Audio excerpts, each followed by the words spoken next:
Señor Dios, aquí estamos. No con la fuerza que quisiéramos tener ni con la claridad que a veces nos falta. Aquí estamos con lo que hay.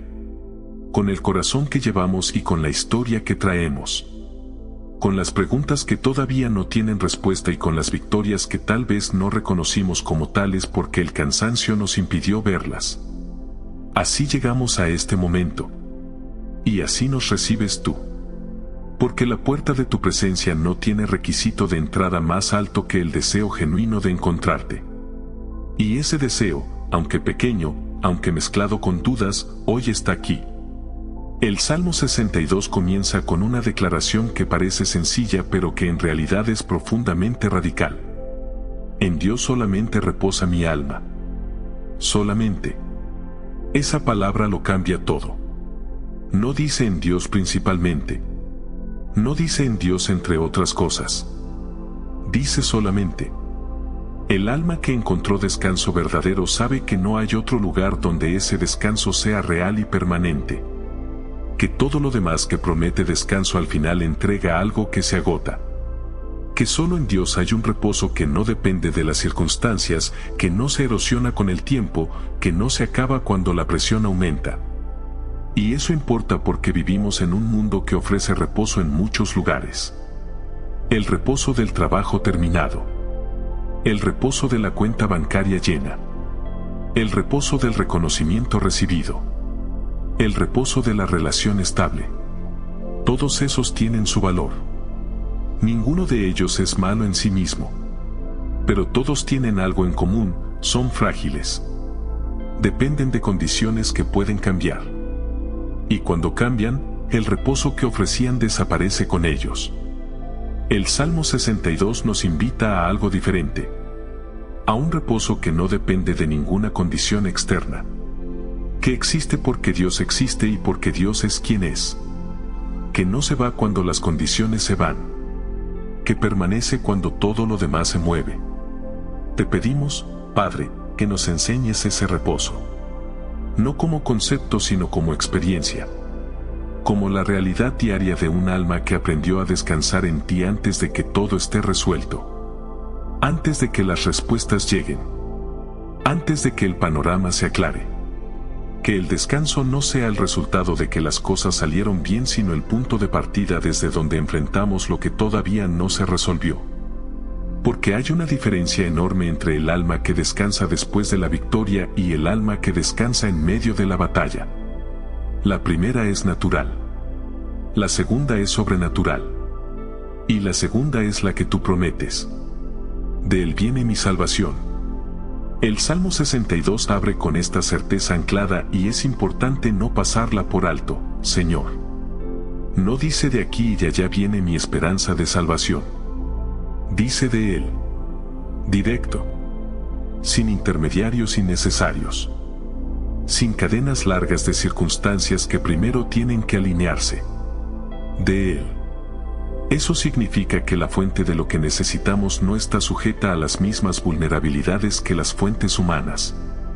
Que no se seca en temporada de sequía. Que no falla cuando el proveedor tiene sus propios problemas. Que no depende de que alguien esté de buen ánimo para entregarnos lo que prometió. Señor, hay personas que pusieron su esperanza de salvación en fuentes que fallaron. En relaciones que prometían sostener y que no pudieron cumplir esa promesa. En trabajos que prometían seguridad y que se revelaron frágiles. En sistemas que prometían estabilidad y que mostraron sus grietas en el momento más inoportuno. Para esas personas, que esta declaración sea una reorientación. Que el alma que se desorientó por las fallas de las fuentes humanas encuentre aquí el camino de regreso a la única fuente que no tiene esa vulnerabilidad. De Él viene la salvación. De Él. No de las circunstancias perfectas. No de las personas ideales. De Él. Él solamente es mi roca y mi salvación. Mi refugio, no seré grandemente conmovido. Hay dos imágenes en este versículo que juntas describen algo completo, Padre. La roca habla de solidez. De algo que no cede bajo el peso. Que no se mueve cuando se lo presiona. que está ahí cuando todo lo demás se sacude. Y el refugio habla de cobertura, de un espacio donde lo que viene desde afuera no alcanza con la misma fuerza, donde el viento golpea pero la persona dentro está protegida. Tú eres las dos cosas al mismo tiempo: la solidez que nos sostiene y la cobertura que nos protege, la base que no cede y el techo que resguarda. Y entonces la conclusión es poderosa: no seré grandemente conmovido. No dice que no seré tocado. No dice que las circunstancias no tendrán efecto sobre mí. Dice que no seré grandemente conmovido. Que el movimiento que pueda haber en la superficie no llegará a las profundidades donde está anclado lo que realmente importa. Que el temporal puede doblar la rama pero no puede arrancar la raíz. Que lo que ocurra afuera no tendrá el poder de destruir lo que está construido sobre ti. ¿Hasta cuándo maquinaréis contra un hombre? ¿Seréis vosotros todos quebrantados como pared inclinada y como cerca derribada?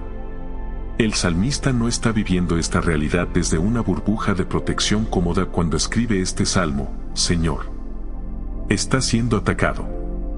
Hay personas que maquinan en su contra, que conspiran, que planean su daño con deliberación.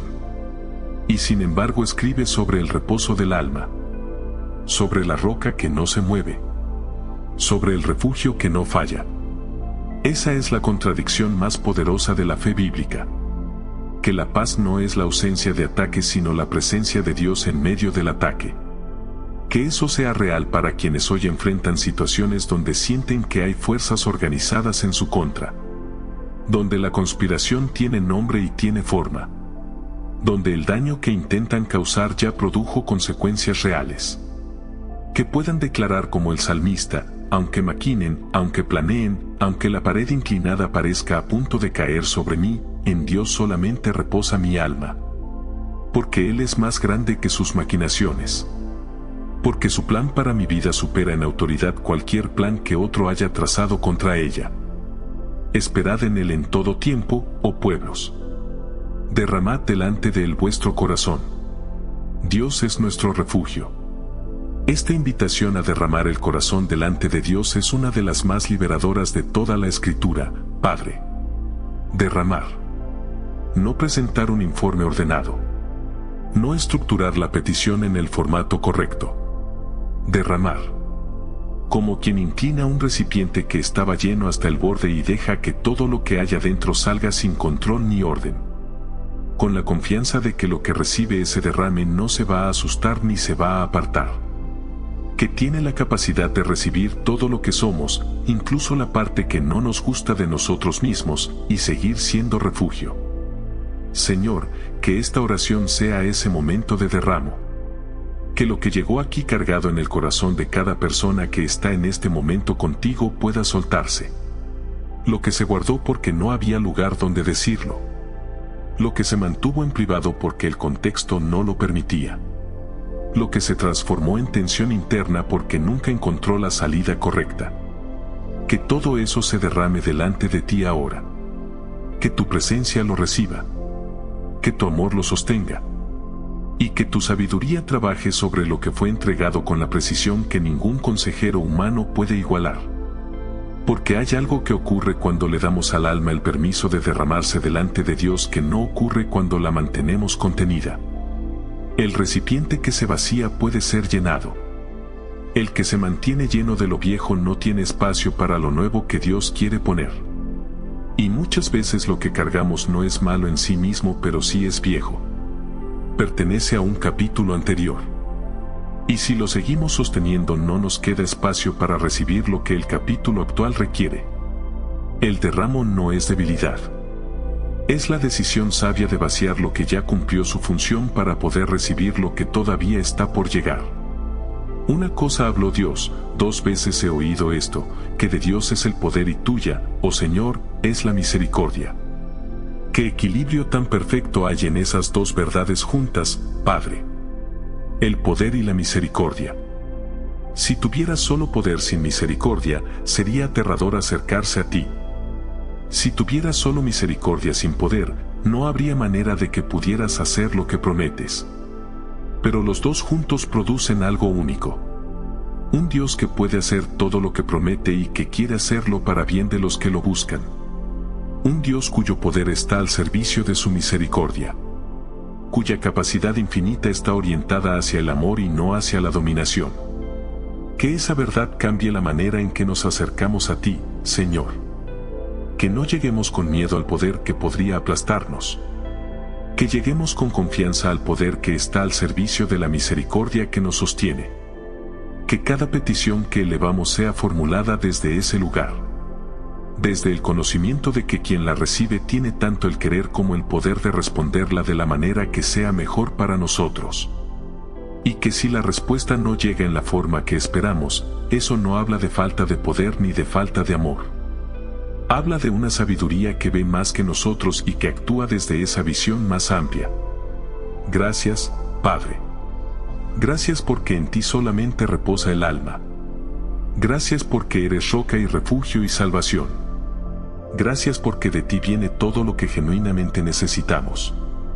Gracias porque recibe nuestro derramo sin apartarse de nosotros. Gracias porque el poder es tuyo y la misericordia es tuya y ambas operan juntas a favor de los que te buscan.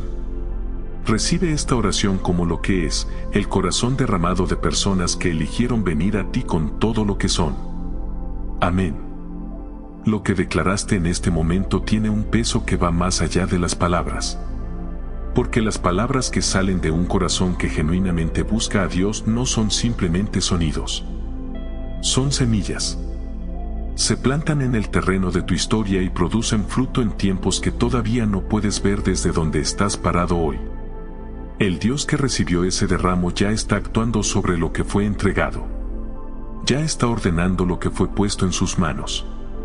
Ya está respondiendo de las maneras que su sabiduría infinita determina que son las mejores para ti. Camina desde este momento con la certeza de que el alma que reposó en Dios durante esta oración puede seguir reposando en Él después de que las palabras terminen. Que el descanso no se acaba cuando el momento de oración concluye. Que la roca sobre la que estás parado es la misma dentro de la oración y fuera de ella. Y que el refugio que encontraste aquí puede ser tu dirección constante, el lugar al que regresas automáticamente cuando el mundo intenta sacudirte. Antes de continuar, quiero invitarte a un acto de fe muy específico. Toma un sorbo de agua, si tienes cerca. Si no tienes, imagina que lo haces. Y mientras lo haces, declara en voz alta, como el agua calma la sed del cuerpo, tu presencia, Señor, calma la sed del alma. Hoy bebo de ti. Me alimento de tu palabra. Me sostengo en tu promesa. Y declaro que en ti solamente reposa mi alma. En ti solamente. Ese gesto simple de beber y declarar tiene un significado que el Espíritu reconoce. Porque Jesús mismo usó la imagen del agua viva para describir lo que su presencia hace en el alma que lo busca. Y cuando elegimos hacer ese gesto con esa declaración, estamos alineando lo físico con lo espiritual de una manera que activa la fe de una forma concreta. No es un ritual. Es un recordatorio que el cuerpo y el alma juntos graban de una manera que las palabras solas no siempre logran. Y lo que queda grabado en nosotros hoy se convierte en recurso para mañana. Cuando llegue el momento difícil. Cuando el alma quiera agitarse. Cuando las circunstancias presionen y el enemigo susurre que el reposo no está disponible. Ese recuerdo de haber bebido y declarado tiene el poder de llevarnos de regreso al reposo más rápido que cualquier argumento intelectual. Porque la fe que se ancla en lo físico tiene raíces más profundas que la que se queda solo en el plano de las ideas. Y esas raíces más profundas sostienen mejor en las tormentas más intensas. Quiero hablar ahora de algo que sé que está presente en muchos corazones aunque pocos lo nombren con claridad. Hay una forma de cansancio espiritual que no es falta de fe sino exceso de carga. Personas que creen, que oran, que se esfuerzan por vivir de la manera que Dios llama a vivir, y que sin embargo están agotadas. No por haber abandonado el camino sino por haberlo caminado sin descanso durante demasiado tiempo sin encontrar el alivio que esperaban. Ese agotamiento es real. Y no tiene nada de vergonzoso. Los más grandes hombres y mujeres de la historia bíblica lo experimentaron. Elías se sentó bajo el árbol de enebro y le dijo a Dios que ya era suficiente. David escribió salmos que comienzan con la pregunta de si Dios lo había olvidado completamente. Jeremías maldijo el día de su nacimiento en un momento de oscuridad profunda. Ninguno de ellos fue rechazado por esa honestidad. Ninguno fue descalificado por ese agotamiento. Dios los encontró exactamente en ese punto y actuó con ellos desde ahí. Con ternura en el caso de Elías, enviándole un ángel que lo alimentó y le dijo, el camino es largo, come. Con cercanía en el caso de David, respondiendo sus preguntas más dolorosas con su presencia. Con propósito en el caso de Jeremías, convirtiéndolo en el profeta que más profundamente describió el dolor humano ante Dios. Si hoy estás en ese lugar, si el cansancio espiritual tiene más presencia que la alegría de la fe en este momento, no lo escondas. No finjas que estás bien si no lo estás. No performes una devoción que no se corresponde con lo que hay adentro. Lleva ese agotamiento tal como está. Ponlo delante de Dios con la misma honestidad con que pondrías cualquier otra necesidad. Porque el Dios que dice en Dios solamente reposa mi alma es el mismo que puede hacer que esa declaración pase de ser una aspiración a ser una experiencia. Pero para que eso ocurra, primero tiene que haber honestidad sobre el estado actual del alma. Piensa en las personas que más amas y en los momentos más difíciles que están atravesando. Ese ser querido que está luchando con algo que supera sus fuerzas. Esa familia que necesita la cobertura de Dios sobre ella de maneras que ningún esfuerzo humano puede proveer. Esa persona a quien amas y cuyo dolor llevas en el corazón aunque no puedas hacer nada concreto para aliviarlo. La promesa del Salmo 62 no es solo para ti. Se extiende. El Dios que es refugio para ti es el mismo que puede ser refugio para los que pones en sus manos. Cuando oras por otros, cuando llevas sus nombres delante del Dios que tiene el poder y la disposición de actuar, estás haciendo algo que tiene consecuencias reales aunque invisibles. Estás construyendo cobertura espiritual sobre sus vidas. Estás abriendo puertas que permanecerían cerradas si nadie las tocara con fe. Estás ejerciendo la intercesión que es uno de los privilegios más grandes que tiene el creyente. Y el Dios que es grande en poder y en misericordia responde a esa intercesión con la generosidad que lo caracteriza. En el mundo que habitamos donde la agitación parece ser el estado predeterminado de las cosas, donde el reposo genuino es cada vez más difícil de encontrar y más fácil de perder. La declaración del Salmo 62 es una ancla. En Dios solamente reposa mi alma. No en la resolución de todos los problemas. No en el silencio de todos los ataques. No en la llegada de todas las respuestas esperadas. En Dios. Solamente. Y esa ancla no cede cuando el mar se agita. No se mueve cuando la tormenta arrecia. No pierde su fuerza cuando el tiempo de la tormenta se extiende más de lo calculado. Está ahí. Firme. Real. Disponible en cualquier momento en que decidamos volver a ella. Esa disponibilidad permanente del reposo en Dios es una de las promesas más prácticas de toda la Escritura. Porque no hay condición de acceso que no puedas cumplir. No necesitas estar en tu mejor momento espiritual. No necesitas haber orado correctamente todas las semanas anteriores. No necesitas tener resuelta ninguna contradicción de tu fe. Solo necesitas llegar. Con lo que tienes, con lo que eres, con lo que cargas. Y en él solamente encontrarás lo que buscas. El reposo que ningún otro lugar puede dar de manera duradera. La paz que el mundo da de manera temporal pero que Dios da de manera permanente. Por eso, Padre, vengo ahora a ti en la quietud de este momento. Desde ese espacio interior donde no hay ruido externo que compita con tu voz. Donde lo único que importa es lo que tú y yo sabemos sobre mi vida y sobre lo que necesito. Cuán amables son tus moradas, oh Señor de los ejércitos. Anhelaba y aún deseaba ardientemente los atrios del Señor.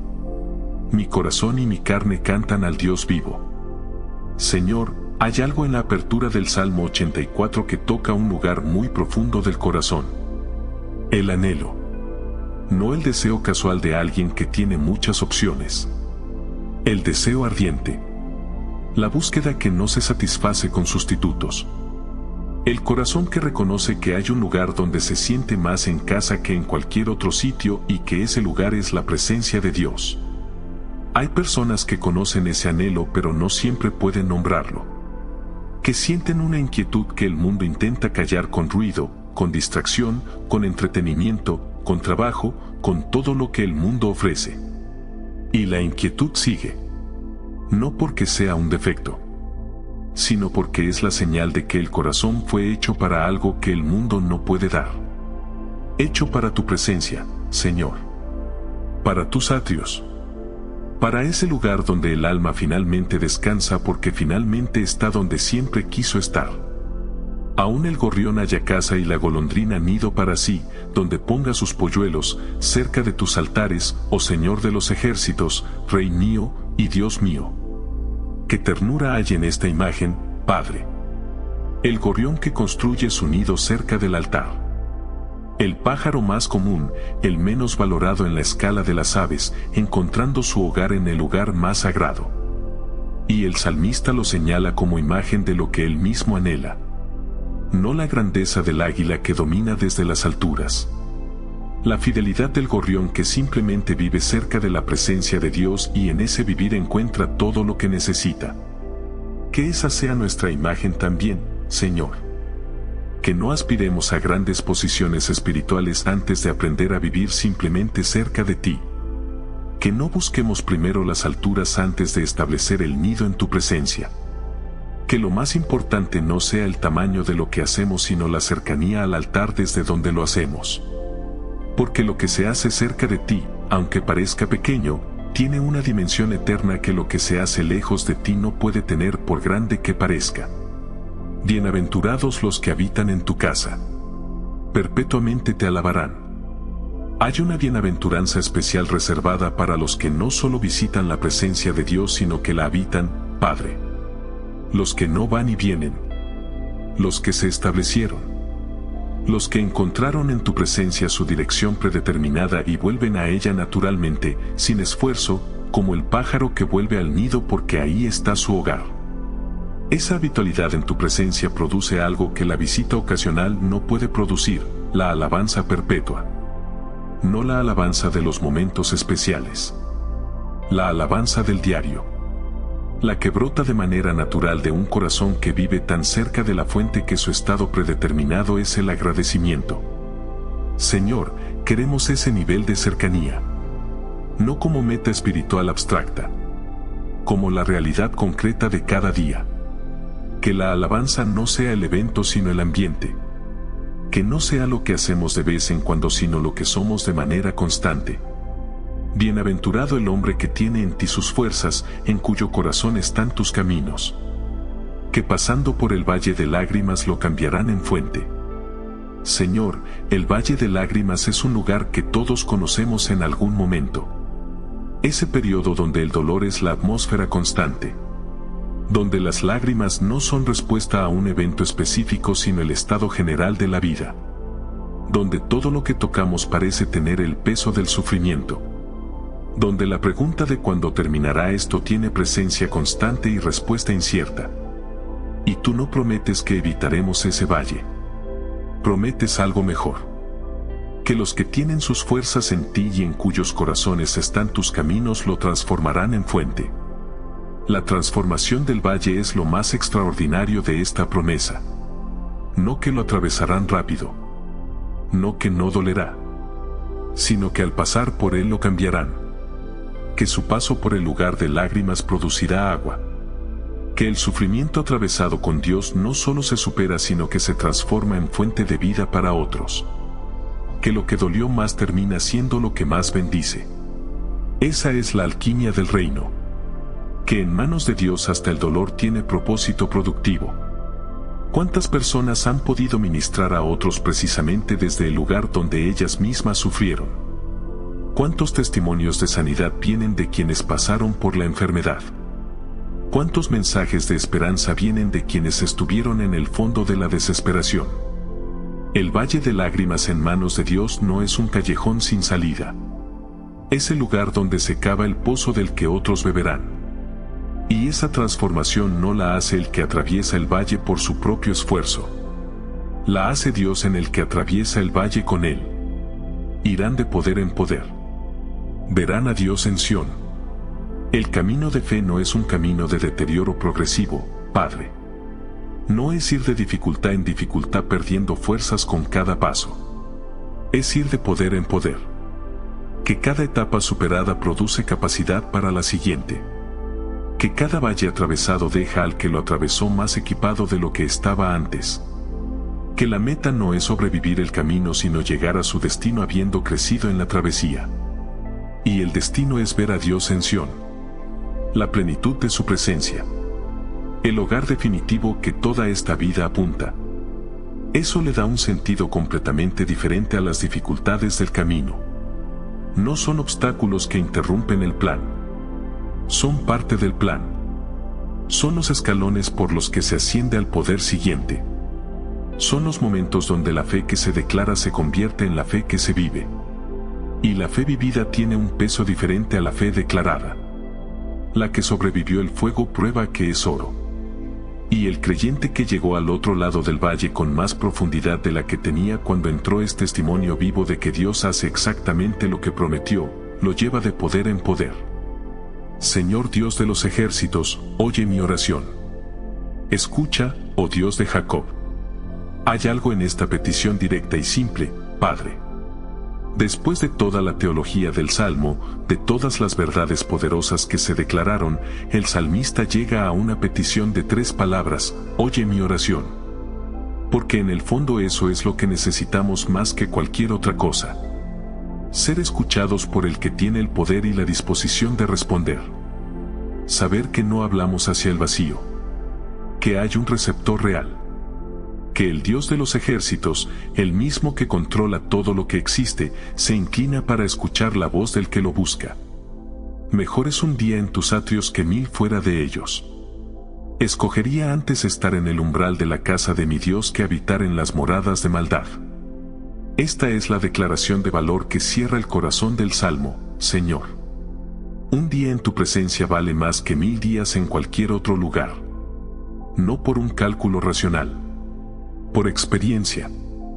Por haber probado lo que es estar en tu presencia y lo que es estar fuera de ella y haber descubierto que no hay comparación posible. Que lo que se encuentra en tu presencia no tiene equivalente en ningún otro lugar del universo. Y entonces la elección se vuelve natural. El umbral de tu casa antes que los palacios de cualquier otro. La posición más humilde en tu presencia antes que el honor más alto lejos de ella. No porque el mundo no tenga cosas atractivas que ofrecer, sino porque los que probaron la bondad de Dios descubrieron que todo lo que el mundo ofrece es opaco en comparación. Que el mejor bien que el mundo puede dar es una sombra del bien que Dios da a los que lo buscan. Porque sol y escudo es el Señor Dios. Gracia y gloria dará el Señor. No quitará el bien a los que andan en integridad.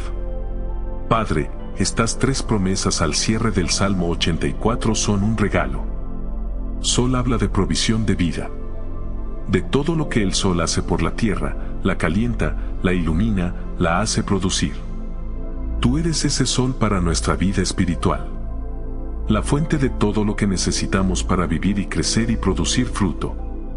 Escudo habla de protección. De algo que se interpone entre nosotros y lo que viene a hacernos daño. Y entre el sol que da vida y el escudo que protege, no queda ningún área de nuestra existencia sin cobertura. Gracia y gloria. Primero la gracia que nos sostiene en el proceso. Luego la gloria que es el resultado del proceso completado. No al revés.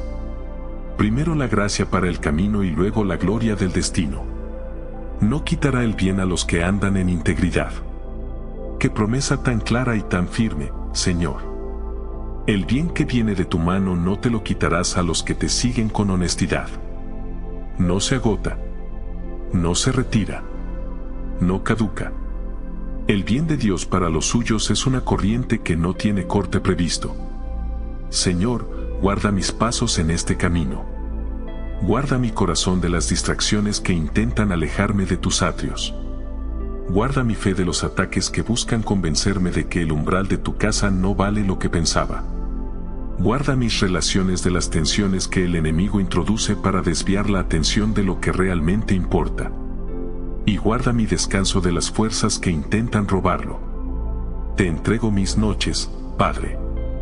Las horas donde el mundo se calla y el alma habla más fuerte. Donde los pensamientos que durante el día logramos mantener a distancia regresan con renovada intensidad. Donde el cuerpo necesita soltar el control que sostuvo durante horas y descansar de verdad. Que en esas horas tu presencia sea el nido donde el alma se recoge. Que la quietud de la noche no sea el escenario del miedo sino el espacio donde tu voz es más fácil de escuchar. Que el que no duerme ni se adormece esté activo en esas horas haciendo lo que solo él puede hacer en el silencio que el ruido del día no permite. Hay algo que Dios hace en las noches que no puede hacer en los días ocupados.